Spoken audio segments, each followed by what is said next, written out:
All right, Dev with Crime Hive, and we're back with true crime stories, how they were caught. This is episode 4 now, so we're moving along, and this again, just an interesting story. There's definitely some twists and turns throughout this case, and the investigative process is really interesting. How they ultimately determine who committed this vicious crime that really takes place on October 9th, 2003. Well, at least that's where the New Jersey coast lies.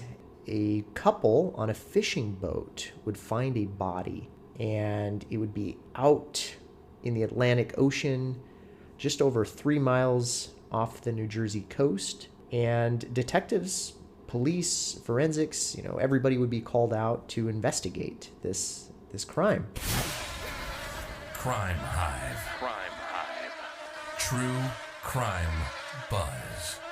When detectives look at this scene, they first realize that this is a woman, but she's barely recognizable. Why that is because apparently marine life, fish and different creatures in the marine had apparently fed on her some.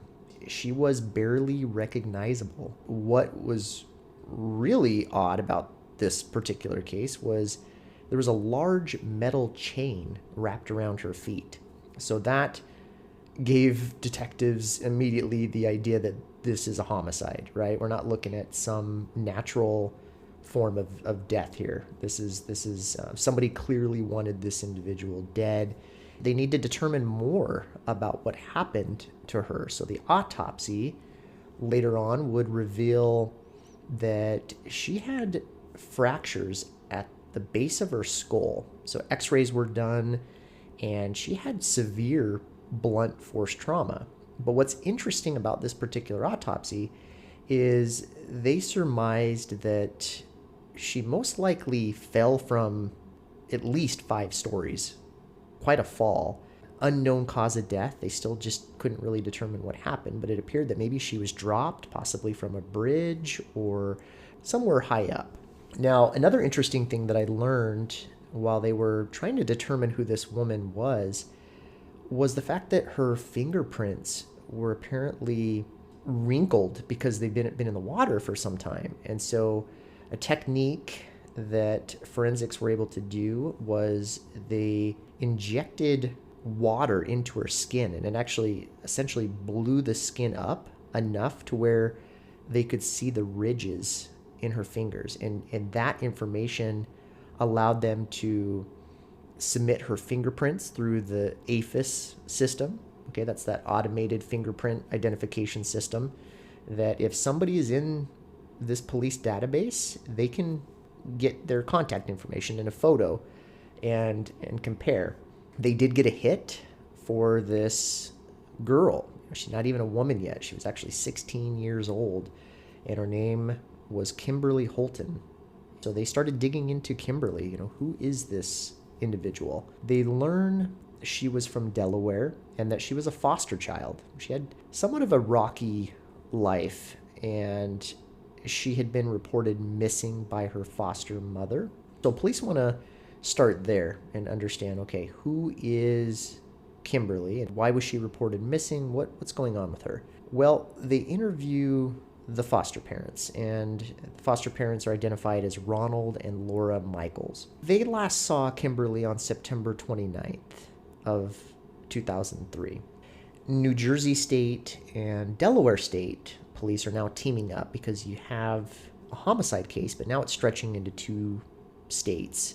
They're working together. They learn Kimberly had run away multiple times, but usually it was just for a few days at a time, and she would come back. They learned that she had a foster sister named Heather. They learned that her father was in prison at the time and had some drug issues and mental health issues and was ruled out as a potential suspect. Grandfather apparently watched over her from time to time and was ruled out as a suspect. They're trying to determine her last movements. So when they're interviewing the foster mother, they're talking with Laura. She gives police some interesting information and that starts to to open this case up a little bit here. And she says that she was going to sleep around 9 or 10 p.m. on September 30th. She actually goes missing, but on the 29th, Laura sees that she's sleeping somewhere around 9 or 10 p.m. She never saw her again. She did tell police that her soon-to-be ex-husband, this is Ronald, they were having some marital problems, and he apparently had been arrested on September 19th, just 11 days before Kimberly goes missing. And it was on not just an everyday charge. We're talking about a sexual assault charge on a child. Apparently, Ronald had been messing around some with Kimberly, staying in her bed, just some awful things. And he was arrested and was due to be in court. Police thought maybe he did not want her to testify. Maybe he was out for revenge and wanted her quiet.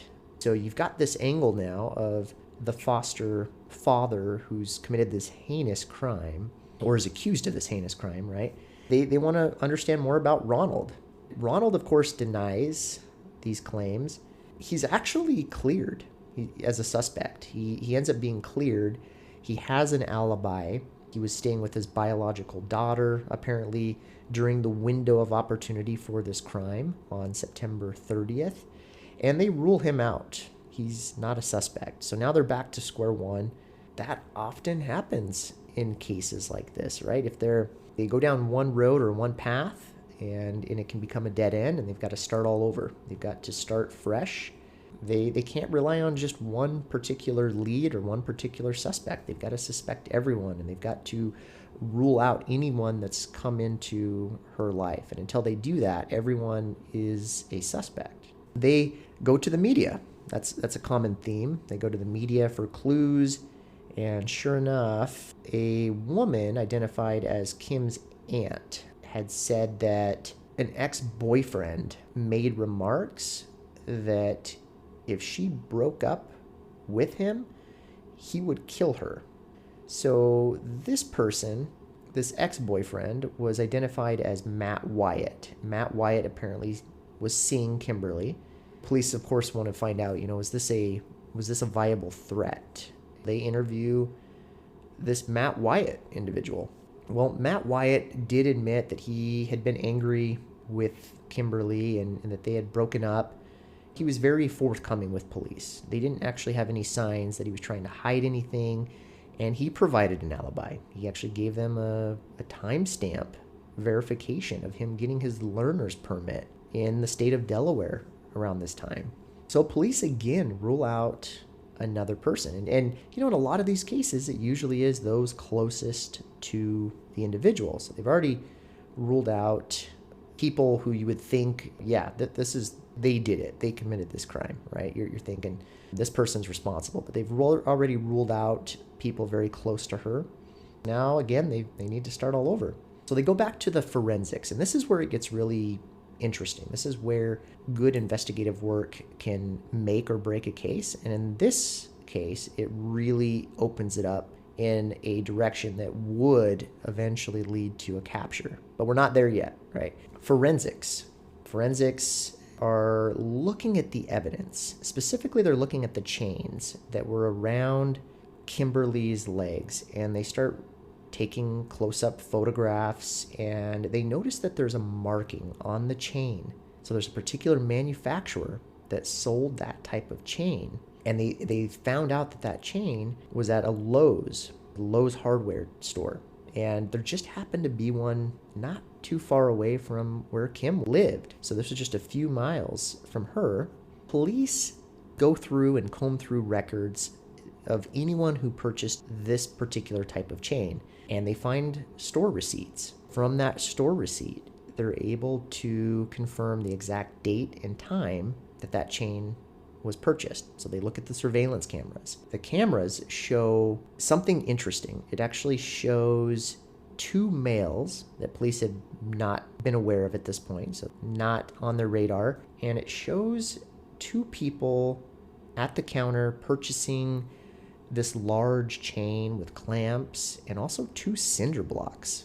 Now, those cinder blocks are interesting, and you'll learn at the end why those cinder blocks are also interesting with this case. So the 2 cinder blocks are purchased on the afternoon that Kimberly went missing. So what police do is they blow up these photos, enhance these photos, and they want to get it out to the media and see if anybody recognizes these 2 men.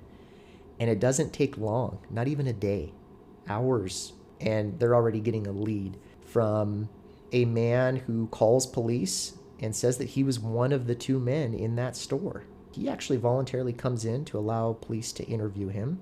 His name is Robert Brothers, and he said that the other male he was with was a person named Jacob Jones. Police are now adding more pieces to the puzzle. Robert Brothers says that Jacob had called him, and they hadn't known each other very long. Apparently this was maybe 6 months of knowing each other, and he talked to him about making some sort of exercise device with the chain and cinder blocks. He wanted him to come along with him, and they ended up purchasing those items, and that was the end of it. He just was there with him. Jacob purchases these items, and he doesn't think anything suspicious of it. He thinks maybe he's just going to make some exercise equipment out of it. But he does give investigators another clue, and it's a very tiny clue, but they learned that this Jacob had a girlfriend named Heather.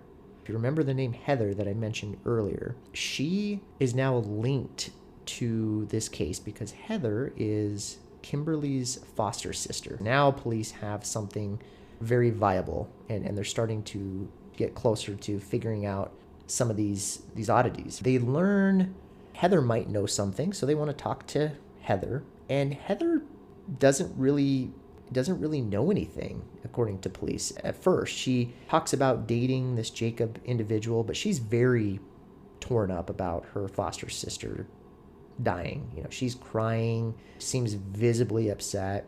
She doesn't seem to be deceiving investigators when they're looking at her body language and just looking at the information that they're giving her. They did learn that there was some jealousy that was surfacing between the 2 over clothing items. Apparently Kimberly was wearing some of Heather's clothing items, and so there was some disagreements with that.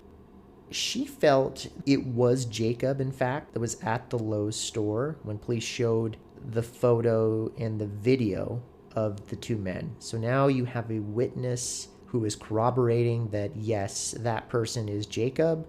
Hey, real quick, have you seen some of the interesting resources on my Linktree page? For example, I've partnered with the folks behind the Sabre Pepper Spray Quick Release Keychain, and it's on Amazon for the public. It's the #1 pepper spray brand trusted by law enforcement all over the nation. It's easy to use, it's effective, and more importantly, it's mobile to keep you safe if something sinister were to ever happen. So take a peek. You would be supporting the Crime Hive podcast so that we can continue to enhance your experience with us. Simply visit linktree.com/crimehive and check out the cool stuff. Did you know I have a YouTube and TikTok channel? Come join the community and interact with other Crime Hivers. If you like and support what I'm building, consider following. On my channels, I will be releasing more content and will soon allow you all to have the chance to win weekly prizes for engaging. Stay tuned for more on my YouTube, TikTok, and even Instagram at Crime Hive. Now, back to the podcast.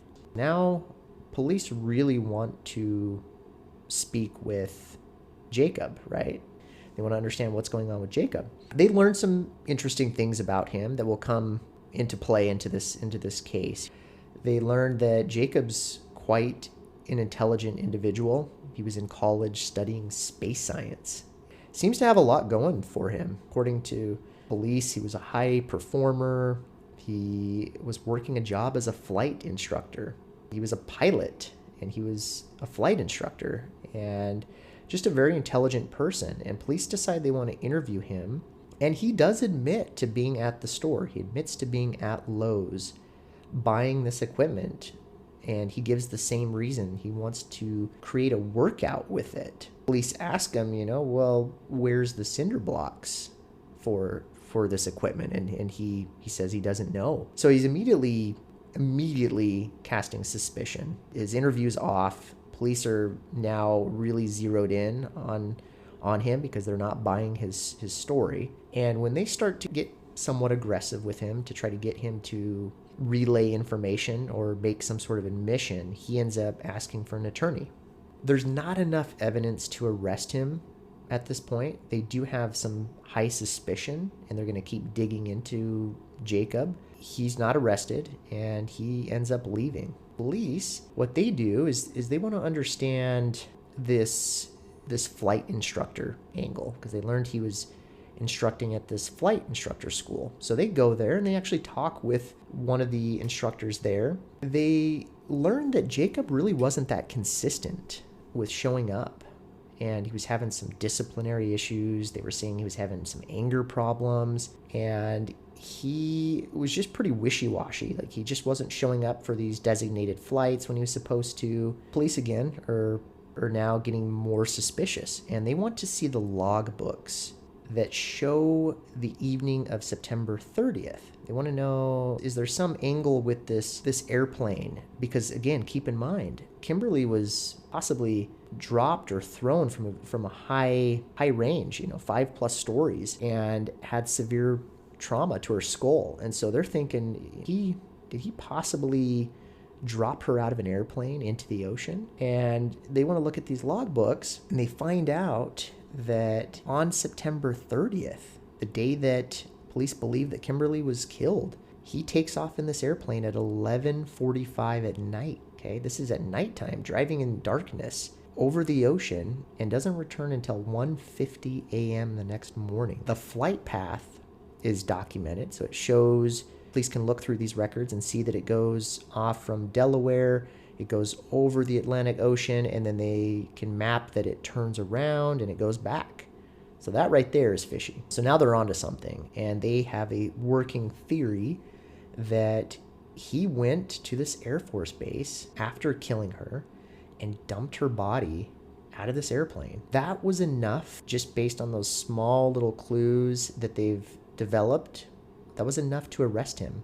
And so they actually seek an arrest warrant, and they're about ready to go arrest Jacob. They go to his house, and it's too late. Jacob was one step ahead of law enforcement, and he took the coward way out. He ends it all. He commits suicide in a very horrible way with a shotgun, and it's a messy scenario in his bedroom. Apparently he had told his dad that he actually killed Kimberly. So he actually made a confession. He didn't write out a suicide note or anything like that, but he gives this confession to his father. And that right there is, again, more evidence in this case. But now they don't have a suspect. He's deceased. But they get another interesting clue. And this is where one of these interesting twists take place in this case, because it's not over yet. The dad mentions that Jacob admitted to killing Kimberly, but he was also with a friend named Michael Kaiser. And again, police had no idea who this person was until now. So now they want to talk to Michael,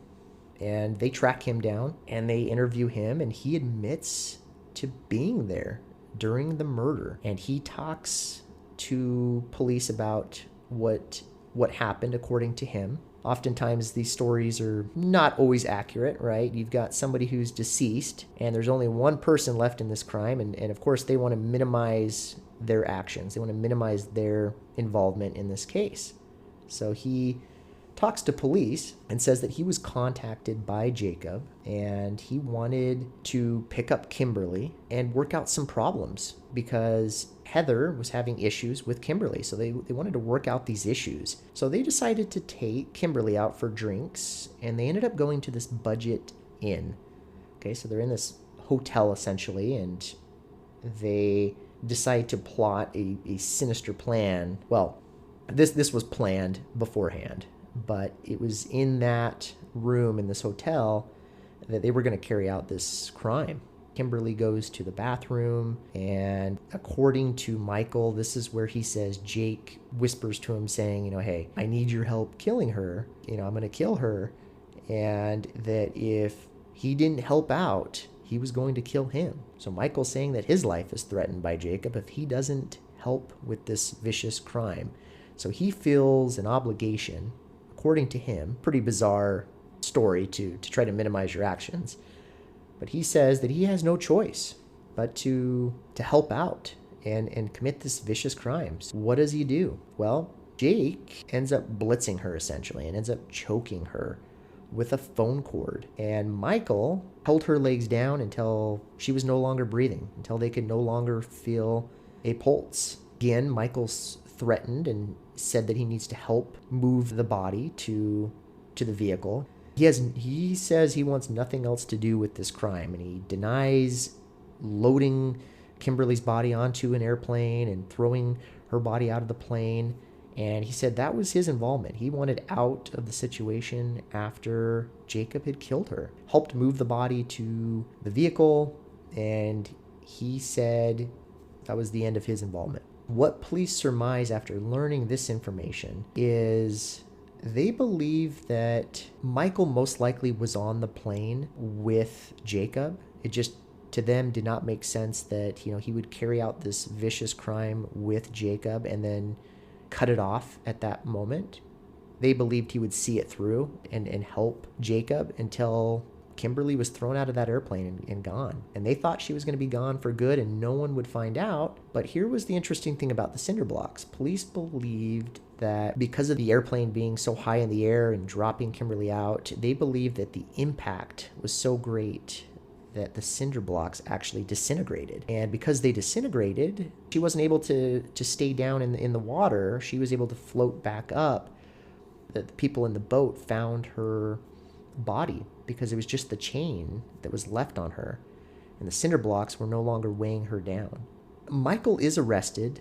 He doesn't accept a plea deal. He ends up going to trial, and he's found guilty, and he gets life in prison. And then, of course, Jacob avoids this. I would imagine he would be spending life in prison as well based on the evidence, but he's no longer around, and you've got Michael in prison for life. And that is how they were caught. And one last thing, again, if you haven't gone over to my link tree, that's link, like a website link, and tree.com/crimehive, and take a look at some of the resources I have. At my link tree, I have a coffee fund. And if you are getting good value from this and you feel like you'd like to help support my channel and what I'm looking to do in the future with all of this, feel free to make a donation. Anything helps if you're able to. Not obligated, of course, to do that, but if you happen to swing by my link tree, please consider doing that, and that will help me to obtain better equipment for this podcast and allow for more videos, more content,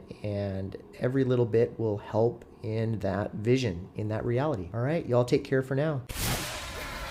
Crime Hive. True Crime Buzz.